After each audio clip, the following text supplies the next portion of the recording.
Bismillahir Rahmanir Rahim. Assalamu alaikum wa rahmatullahi wa barakatuh. The lecture for today is on Islam and knowledge.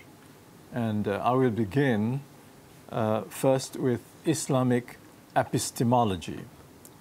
Now, epistemology in Arabic, it is called Nazariyatul Ma'rifah, is a branch of philosophy dealing with the reality of knowledge, the theory of knowledge, involving such questions as what is knowledge, how is knowledge acquired, what do people know, how do we know what we know. In Western philosophy, many schools of thought have emerged with their own theories of knowledge, such as skepticism, idealism, realism, rationalism, empiricism, positivism, naturalism, and postmodernism.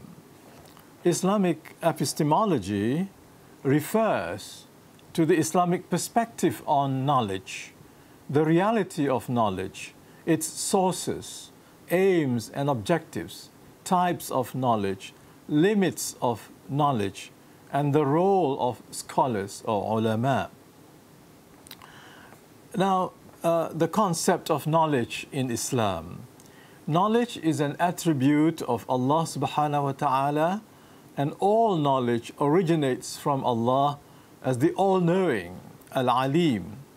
Allah's revelation, wahi, represents the highest knowledge from which human beings come to know not only transcendent truths, but also all tangible realities in existence.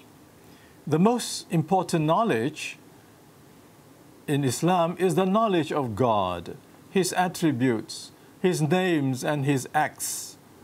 As the most compassionate and merciful God, Allah has made it possible and most imperative that human beings acquire the knowledge from His revealed books, with the Quran as the final book, and from the cosmos that He has created, which contains His innumerable signs. Studying the Quran and studying the signs of God in nature and the cosmos by the use of the divine gift of the intellect, al-aql, are made obligatory for all Muslims in order to obtain the divinely revealed knowledge, from which Muslims obtain the necessary religious knowledge they need to lead their lives as His servants, and the empirically acquired knowledge from which they obtain knowledge of material and physical realities around them, which they need as His vicegerents of the earth. The people of knowledge, ulama, are highly esteemed in Islam because they are the inheritors of prophetic knowledge and wisdom.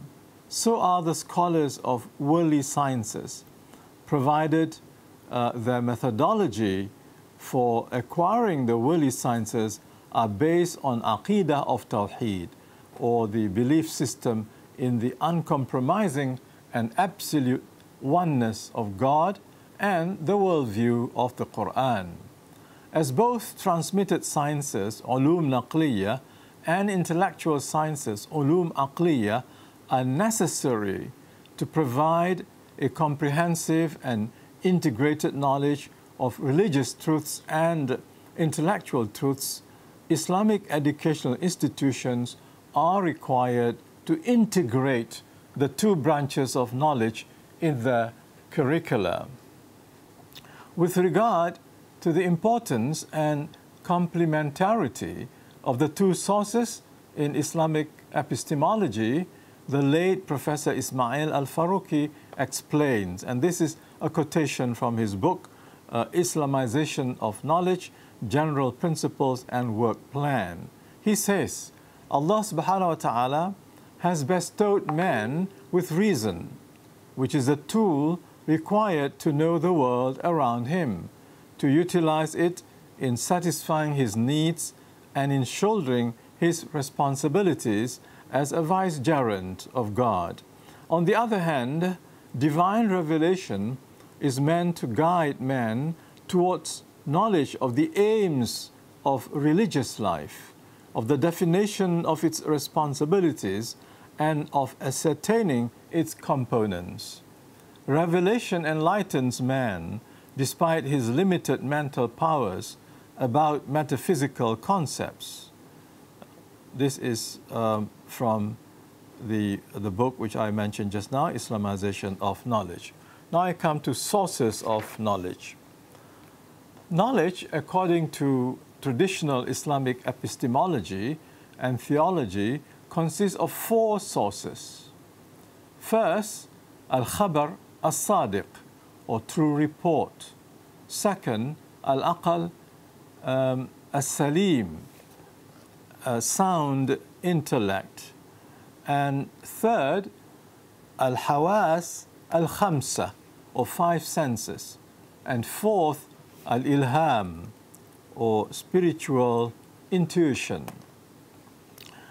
It is interesting to note that contemporary thought in International Islamic Institute of Islamic Thought, that is IIIT, especially that of Sheikh Taha Jabir al-Alwani, has included the cosmos as a source of knowledge after divine revelation. Now, what is al-khabar al-sadiq? Al-khabar al-sadiq is the primary sources of knowledge consisting of the Quran, which provides the most authoritative, indispensable and indisputable knowledge and wisdom, and the authentic hadiths of the Prophet. So Quran and Sunnah constitute al-khabar al-sadiq. Then aqal salim. What is aqal salim? Islamic epistemology recognizes the importance of aqal as a source of knowledge which is rational, logical, and a priori.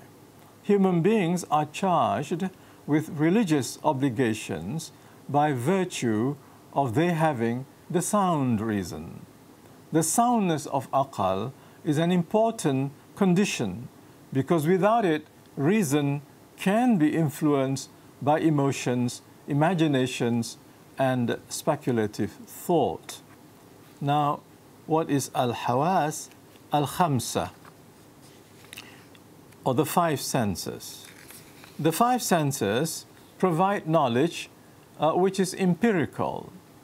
The tangible external data and information derived from vision, audition, gustation, touching, and sense of smell need to be guided and coordinated by reason to provide meaningful information.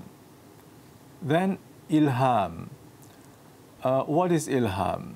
While secular Western epistemology rejects intuition as a source of knowledge, Islamic epistemology includes spiritual intuition, or ilham, as a source of knowledge because it is one means by which God communicates knowledge or true information directly to the spiritual heart or qalb of a human being by the process known as kashaf, or unveiling. It is knowledge that God throws into the qalb without any effort on the part of the recipient. This intuitive knowledge is considered an important type and source of knowledge which is not available or achievable to all human beings. Now I come to the second part of my paper, that is the position of knowledge in Islamic civilization and definitions of knowledge.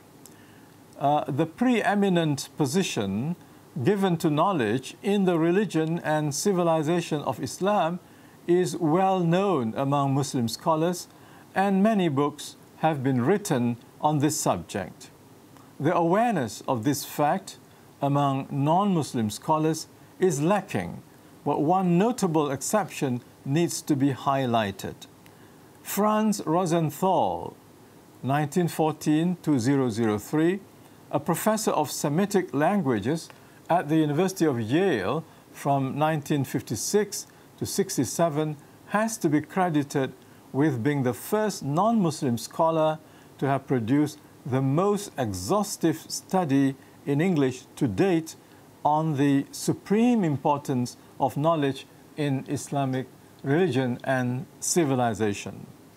In his excellent work entitled Knowledge Triumphant, The Concept of Knowledge in Medieval Islam, 2007, Rosenthal observes that the Islamic civilization is one that is essentially characterized by knowledge or ilm. He writes in the introduction of his book the following, and I quote, "For ilm is one of those concepts that have dominated Islam and given Islamic civilization its distinctive shape and complexion. In fact, there is no other concept that has been operative as determinant of Muslim civilization in all its aspects to the same extent as ilm. This holds good even for the most powerful among the terms of Muslim religious life, such as, for instance, Tawheed, Ad-Din, and many others that are used constantly and emphatically. None of them equals ilm in depth of meaning and wide incidence of use. There is no branch of Muslim intellectual life, of Muslim religious and political life, and of the daily life of the average Muslim that remain untouched by the all-pervasive attitude towards knowledge as something of supreme value for Muslim being. Ilm is Islam, or knowledge is Islam, even if the theologians have been hesitant to accept the technical correctness of this equation. The very fact of their passionate discussion of the concept attests to its fundamental importance to Islam." In the concluding remarks of his book, Franz Rosenthal reiterates that, quote, "Islamic civilization's insistence upon knowledge has no doubt made medieval Muslim civilization one of great scholarly and scientific productivity, and through it, Muslim civilization made its most lasting contributions to mankind," end of quote. Rosenthal affirms that there are two types of knowledge in Islamic civilization: divine knowledge and human knowledge. And his study shows that knowledge has several manifestations, as theology and religious sciences, as Sufism, as philosophy, and as education. In his chapter on definitions of knowledge, he has grouped the numerous definitions, more than 100 definitions, into the following maybe 12 categories. A, knowledge, the first category, knowledge is the process and identified with the knower and the known, or it is an attribute enabling the knower to know. Second category, B, and knowledge is cognition, knowledge is ma'rifah. And C, knowledge is a process of obtaining or finding through mental perception or idrak. And then D, knowledge is a process of clarification, assertion and decision, tabyin, ithbat and tamyiz.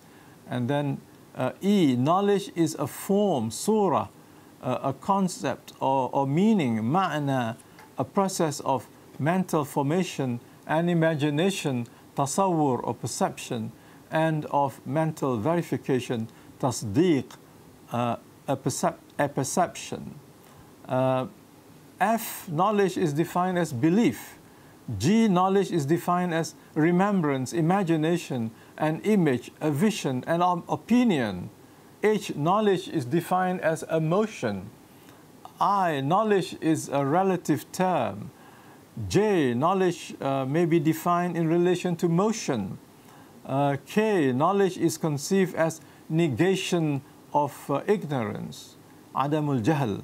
And finally, L, knowledge is the result of an intuition coming from outside or as a result of introspection. When we look at the book by Dr. Yusuf al-Qaradawi, he defines the word ilm according to the definition given by Al-Raghib al-Isfahani, who is an expert in Arabic language, in his well-known book Al-Mufradat fi Gharib al-Quran. So according to Raghib al-Isfahani, and Yusuf Qaradawi is using this definition, al-ilm is idraku shay bihaqiqatihi. Idraku shay bihaqiqatihi. That is to say, the perception of something as it really is. Okay, so then Sheikh Qaradawi in his book, and we will come to his book later on at the end of this my presentation, he says how no matter how the word is defined, because there's so many specialists and different branches of knowledge, each specialist would like to define it in his or her own way. He says we shall take the definition given by Imam al-Raghib, namely the perception of something with its reality, or the perception of something as it really is. Idrak الشيء بحقيقته. Every perception, exposition, and elucidation of that which is not known from any type and in any area, such that its reality is made as clear as possible to human beings, comes under the meaning of knowledge, ayn, that the Quran speaks of. So this is written by Sheikh Qaradawi in his book Al-Aql wal-Ilm fi al-Quran al-Kareem. Al-Qaradawi affirms several fundamental teachings of the Quran with regard to knowledge. For instance, he says that knowledge is basically of two kinds. There is knowledge of God, revealed as ayat in the recited books of Quran and Sunnah, and knowledge of His creation, revealed as His signs in the open book of the cosmos. Both knowledges are necessary for human beings to know but priority is given to divinely revealed knowledge because it reveals religious and transcendental truths and realities which cannot be known by human reason. And this is called fardu ayn knowledge. As for the second category, which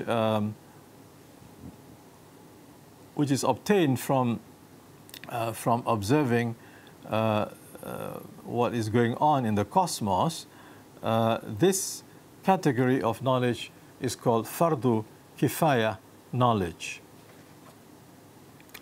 Al-Qaradawi says that the context, now there is a verse in the Quran, I have to quote it here because this is important. أعوذ بالله من الشيطان الرجيم. ومن الناس والدواب والأنعام مختلف ألوانه كذلك إنما يخشى الله من عباده العلماء إن الله عزيز غفور.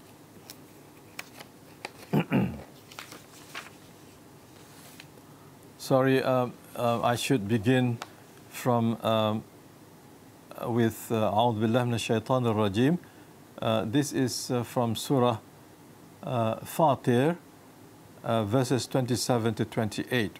ألم تر أن الله أنزل من السماء ماء فأخرجنا به ثمرات مختلفا ألوانها ومن الجبال جدد بيض وحمر مختلف ألوانها وغرابيب سود ومن الناس والدواب والأنعام مختلف ألوانه كذلك إنما يخشى الله من عباده العلماء إن الله غفور رحيم. The translation is as follows. Do you not see that Allah sent down water from the sky with which we brought forth fruits of diverse hues? In the mountains there are white and red stones of diverse hues, and some are pitchy black, and human beings too. And beasts and cattle diverse are their hues. From among His servants is only those who know that fear Allah. Verily Allah is most mighty, most forgiving. If you look at the verse,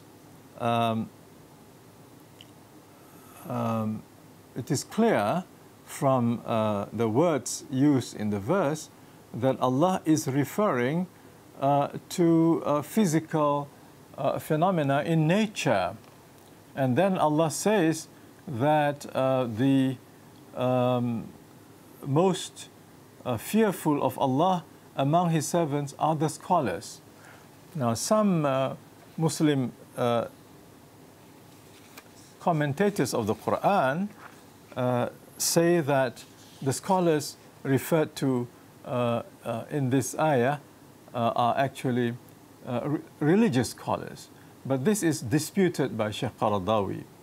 So he says, Qaradawi says that the context of the verses means that the knowledge implied in the verses refers to scientific knowledge, such as geology, astronomy, anthropology, physics, etc., not religious knowledge. The scholars who are being praised in this verse as having the quality of khashyatullah, or the awe and fear of the displeasure of Allah, are not religious scholars, but scientists with deep faith and God-fearing attitudes. All right. Now, without reducing the importance of mastering the worldly sciences, Al-Qaradawi has also emphasized the necessity of Muslim educated class and leaders to be adequately exposed to spiritual education, or tarbiyah ruhiyah, because many of them have become victims of moral and ethical corruption. Contemporary education and the sciences have also been seen to have given less importance to ethics and character education. In this regard, we feel it is important for Muslim intelligentsia and graduate students to be acquainted with Imam al-Ghazali's views on knowledge and men of knowledge due to the dearth of spiritual and ethical education in the higher learning institutions in the Muslim world today. We shall provide below some of the contents of the Book of Knowledge, the first chapter in Al-Ghazali's monumental work, Ihya Ulumuddin, which are pertinent to the above issues. It is in this regard that we feel that it is important for Muslim intelligentsia to be acquainted with Al-Ghazali's views on knowledge and men of knowledge, as he was one of the greatest theologians in Islam and in human history. So we shall provide below some of the salient points from his Book of Knowledge in his monumental magnum opus Ihya Ulumuddin.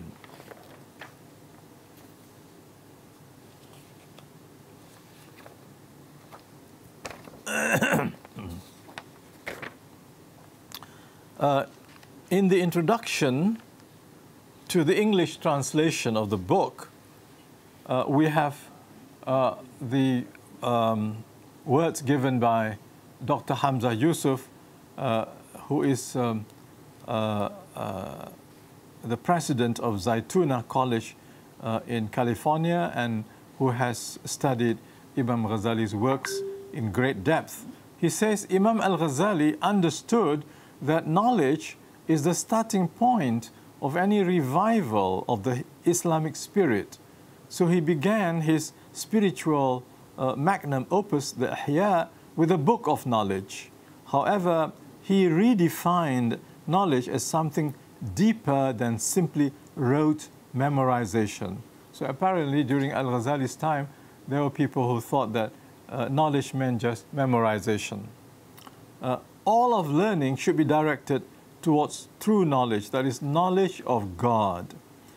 We also know in Islamic society, Islamic tradition, there is this saying, "Awwaluddin ma'rifatullah." The first duty in knowledge, in religion, is to know God. So knowledge of God, either from his revealed books or from his book of nature, they should actually help human beings to arrive first of all at the knowledge of God, and then other things can follow. But what we find in the world today is human beings try to get all the knowledge about the universe minus the knowledge of God. So everything is turned upside down.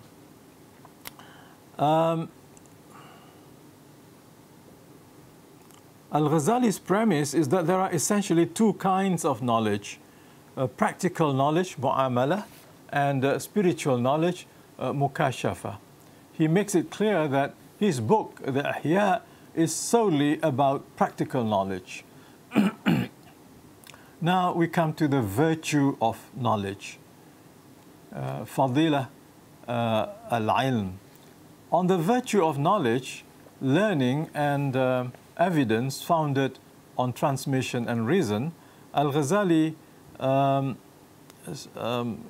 gives the following quotations, first from the Quran and then from the sayings of the Prophet and also sayings of the companions. But I just select a few from the verses, from the many verses of the Quran and many hadiths and many reports from the companions. So I will just choose a few here because of the time constraint. There's in one surah, number 3, Ali Imran, verse 18, God says,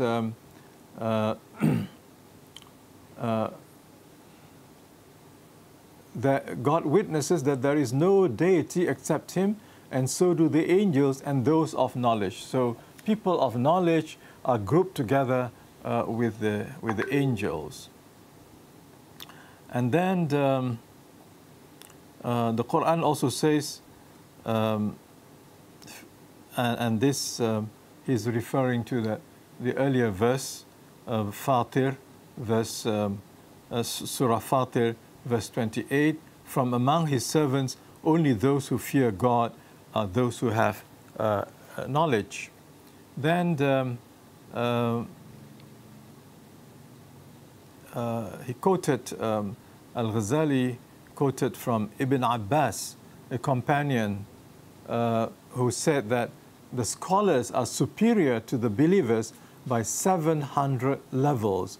Between each level is a journey of 500 years. So what Al-Ghazali is trying to tell us is that the position of the scholars is very, very high.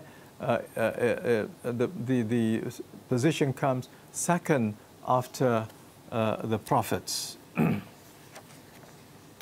Al-Ghazali quotes many other verses of the Quran, relevant hadiths of the Prophet and traditions of the companions to indicate the high esteem given to knowledge and the exalted position given to people of knowledge above the ordinary believers.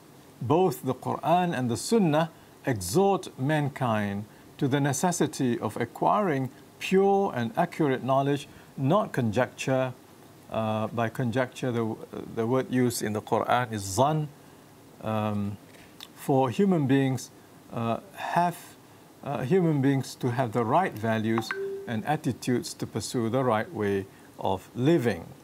Then I move on to, I skip this page and move on to 3.2, knowledge that is compulsory for each individual, that is fardu ayn knowledge, and knowledge that is a communal obligation of fardu kifaya. With regard to the first category, that is fardu ayn knowledge, Al-Ghazali stresses the necessity of knowing the pillars of the Islamic faith, the fundamental compulsory religious obligations or pillars of Islam, the knowledge of Islamic ethics or akhlaq, of what is allowed and what is prohibited, the halal and the haram, knowledge of the traits of praiseworthy character and blameworthy character, the knowledge of the diseases of the spiritual heart and the ways to overcome them. With regard to knowledge that is considered communal obligation of fardu kifaya, Al-Ghazali says, communal obligations include every form of knowledge that is indispensable to the establishment of the affairs of the world, and includes disciplines such as medicine, which is necessary for the preservation of healthy bodies, and mathematics, which is necessary for financial transactions and the division of wealth. So also foundational crafts such as agriculture, the manufacture of cloth and governance, siyasa, even cupping. So there are many types of knowledge which come under communal obligations.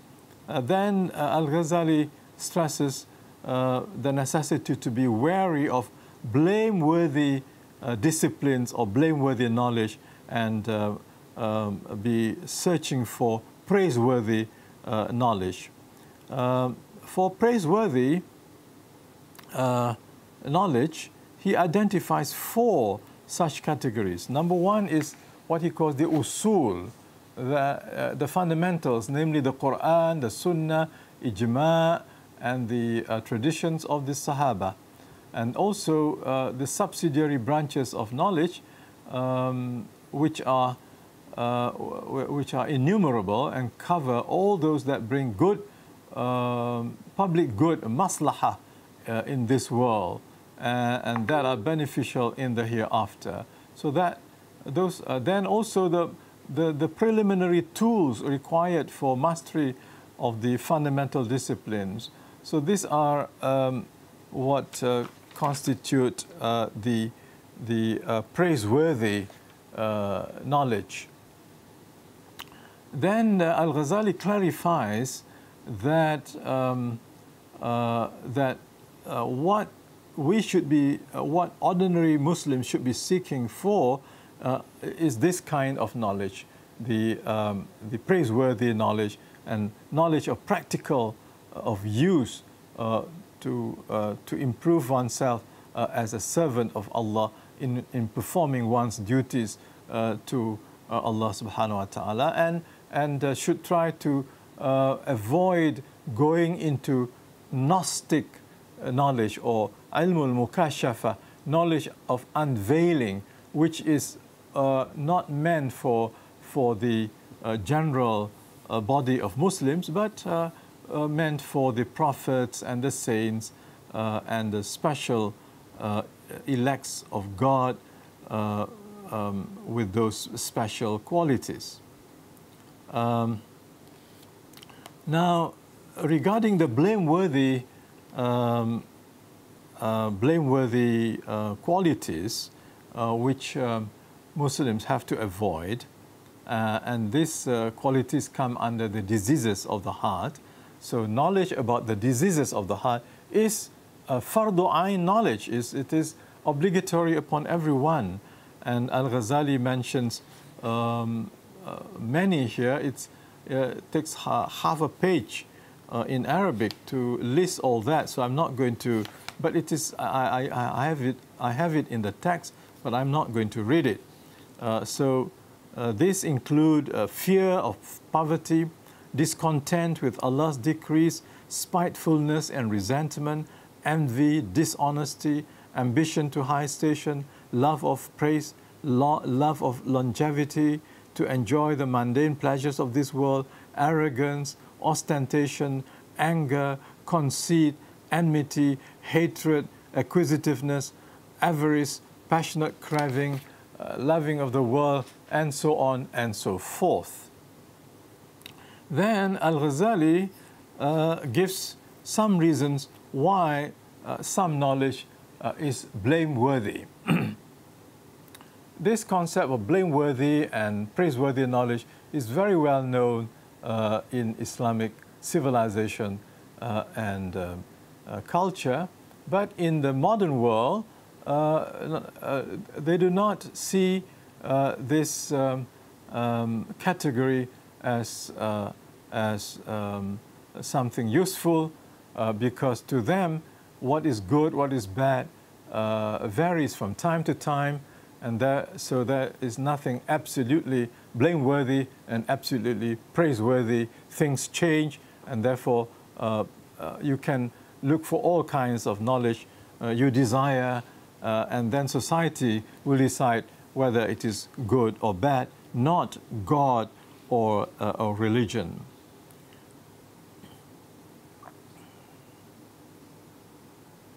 So knowledge, says Al-Ghazali, if knowledge constitutes the cognition of a thing according to its inherent nature, that is among the attributes of God, the Exalted. So it is not blameworthy.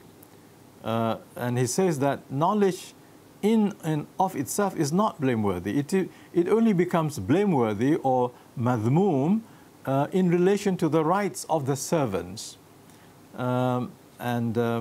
He also reminds the readers what the Prophet said, that we seek protection from knowledge that brings no benefit.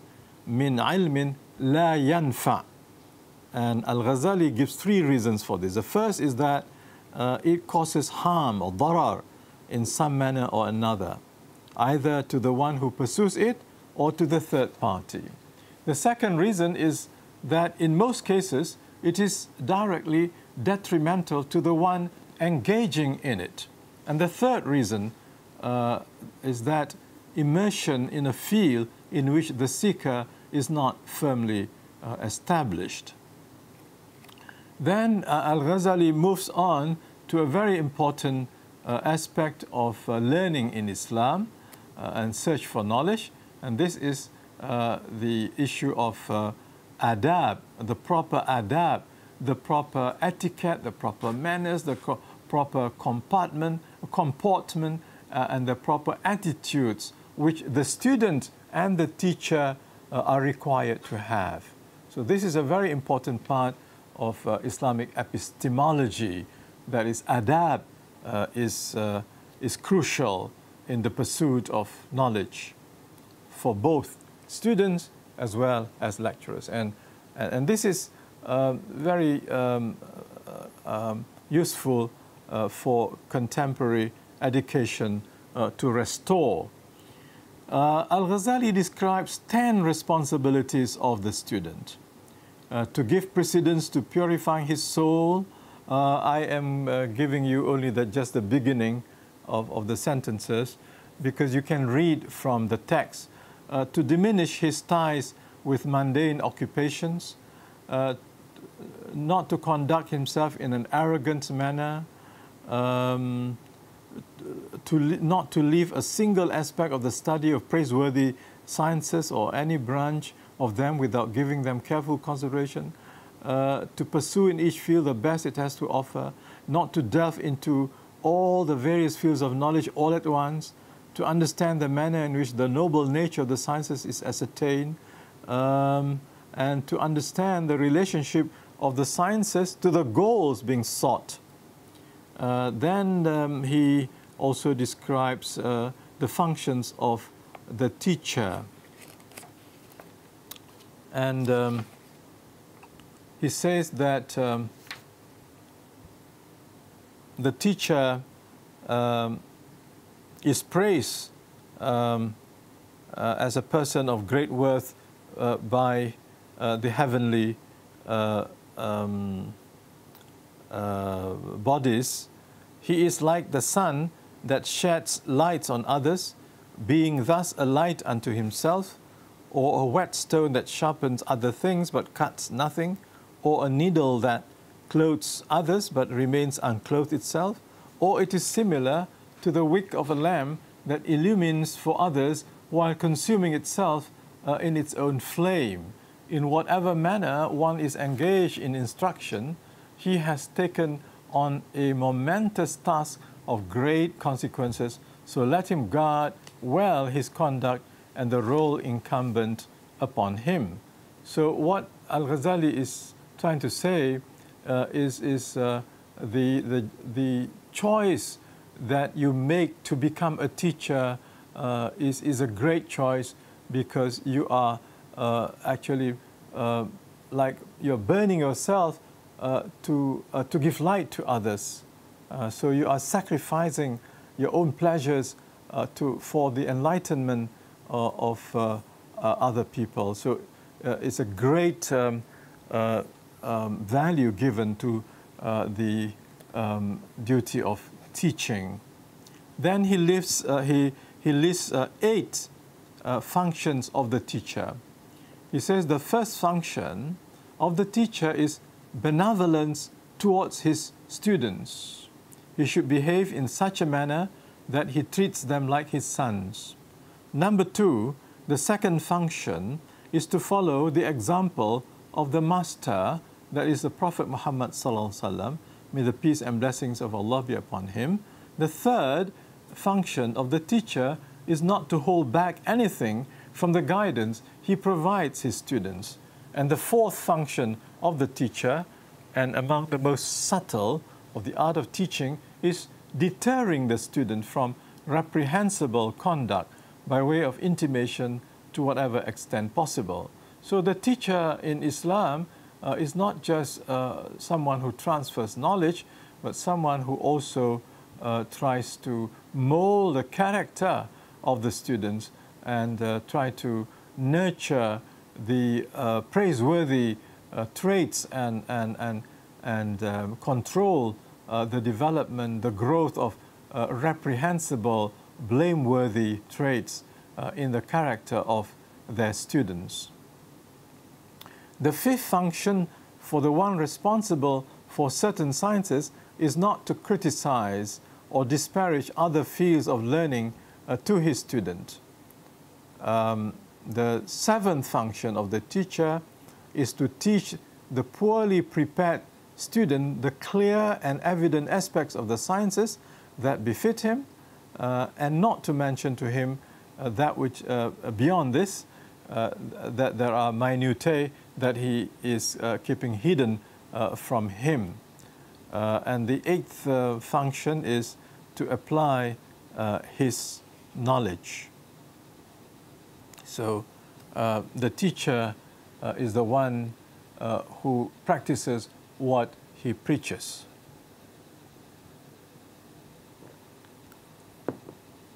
In today's world, that is not necessarily a principle being followed by many teachers. Now we come to the what he calls the traits of scholars of the hereafter as compared to scholars of or reprehensible scholars. Scholars of the hereafter, he uses the term ulama al-akhirah, and reprehensible scholars, he used the term ulama as-su or ulama ad-dunya. Al-Ghazali says, in innumerable, this is a quotation from his book, in innumerable traditions dealing with reprehensible scholars, there are severe warnings making it evident that they will be the most severely chastised of the creation on the day of resurrection. It is of tremendous importance to realize the traits that separate the scholars of the world from the scholars of the hereafter. In fact, we should know that the Prophet said that the scholars are going to be among the most miserable on the Day of Judgment because they will be severely examined, and if they fail their duty as scholars, then they are going to face a bitter punishment in the hereafter. With regard to the traits of the scholars of the hereafter, these are the good scholars, Al-Ghazali says, among these traits are that they do not seek worldly gain through their knowledge. Among the traits of I'm now skipping many paragraphs. Among the traits of a scholar of the hereafter is that he is steadfast in giving everything to strengthen his certitude or yaqeen. Certitude is very important in Al-Ghazali's epistemology. So you have to make sure that what the knowledge that you are going to pursue is going to be to lead you to certitude and not to doubt or to something that is not clear, something vague and uncertain. So, because to him, certitude is the foundational principle of religion. Yaqeen is the Prophet said, yaqeen is the totality of iman is achievement of yaqeen or certitude.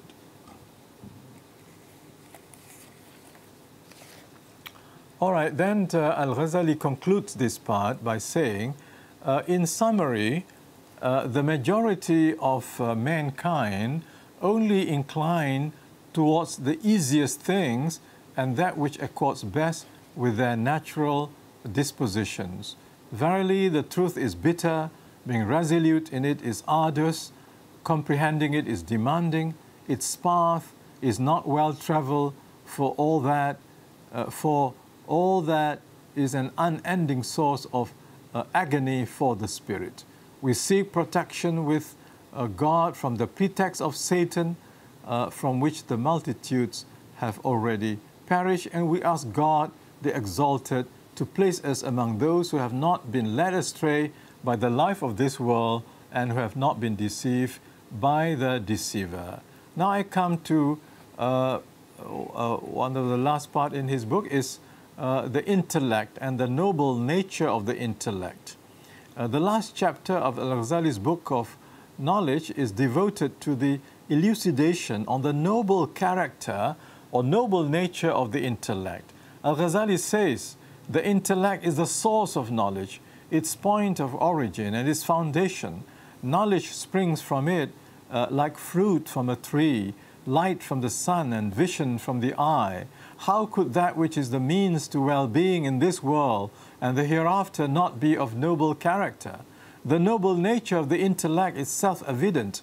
God the Exalted has called it light or nur, and when he mentions light and darkness, he intends in it knowledge and ignorance, and as in his saying, he brings them out from darkness into light. In conclusion, the intellect, despite a variety of definitions given to it, is understood by Al-Ghazali as a fundamental spiritual faculty in man, which is innately obedient to Allah subhanahu wa ta'ala and the creator of the intellect, because it is infused with iman. The intellect in Islam has to be linked to iman, has to be based on iman, of faith. Its function is to complement divine revelation, not to challenge it, not to reject divine revelation, but to support it and to guide human beings to Allah subhanahu wa ta'ala, not to guide human beings to reject Allah subhanahu wa ta'ala. That is the reason why the Quran praises highly what is called ulul albab, that is possessors of sound intellect, and also the ulama who have the quality of khashyatullah. It is important to remember that this faithful and God-obedient nature of the intellect and the God-fearing scholars of in the worldview of the Quran, because in the modern worldviews and in contemporary secular civilization, the intellect has been completely detached from its spiritual and transcendental root, completely uprooted from the sacred, transcendent soil from which intellect grows. In fact, the intellect of modernism and postmodernism has been enthroned as the new deity which replaced the one true God. We should be grateful to Imam al-Ghazali and scholars like him who have bequeathed to the present generation an epistemology that integrates the intellect with faith and revelation, iman and wahi.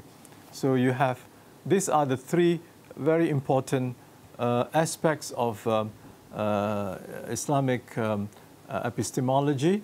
That first is revelation, yeah. Then you have the intellect, and then you have human experience. In these three aspects, at least in the aspect of human experience and reason, we have a common ground with modern worldview. But the great difference is that the modern worldview rejects revelation as the highest knowledge and the source of knowledge. So we have to be grateful that Al-Ghazali, in his integrated epistemology, brings together reason and revelation, and also this ad-dunya and al-akhirah, and also the spirit and the material world together. And this methodology of integrated epistemology is one way to overcome the crisis in today's, the crisis of knowledge and the intellect in today's world. The last thing I like to mention here is taken from Dr. Yusuf al-Qaradawi's book, Al-Aql wal-Ilm fi al-Quran al-Karim. That is the formation of the scientific mindset of the Quran, what he calls al-aqliyya al-ilmiyya.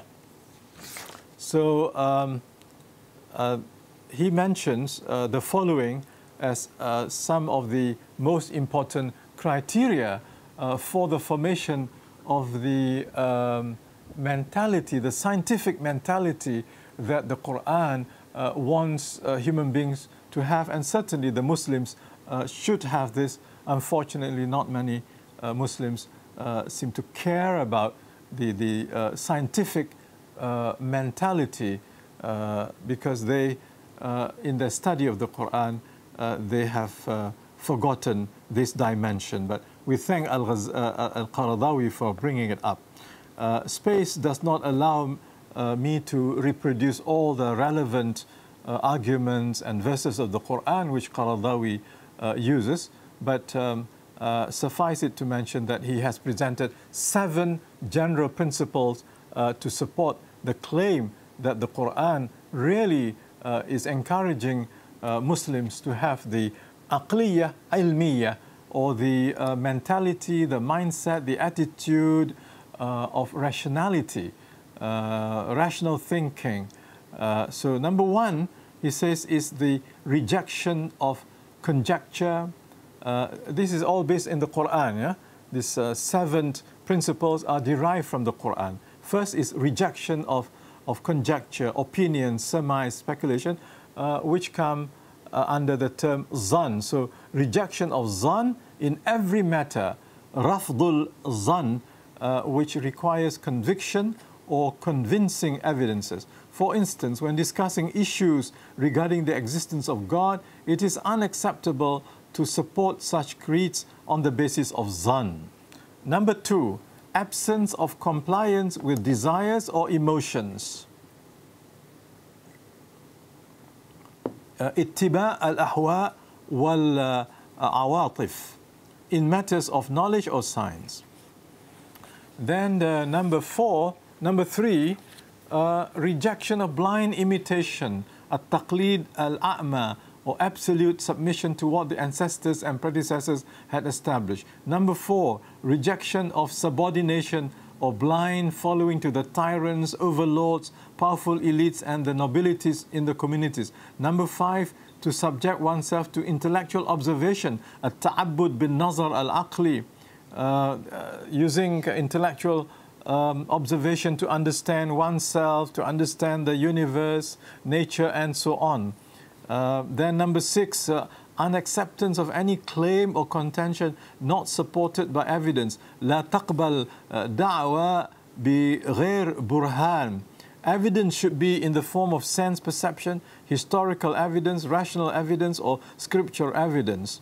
And number 7, paying attention to the laws or conventions of Allah in the cosmos and in human society. رعاية سنن الله في الكون والمجتمع. So respect for the laws or conventions which Allah has established is one of the pillars of scientific mindset. Then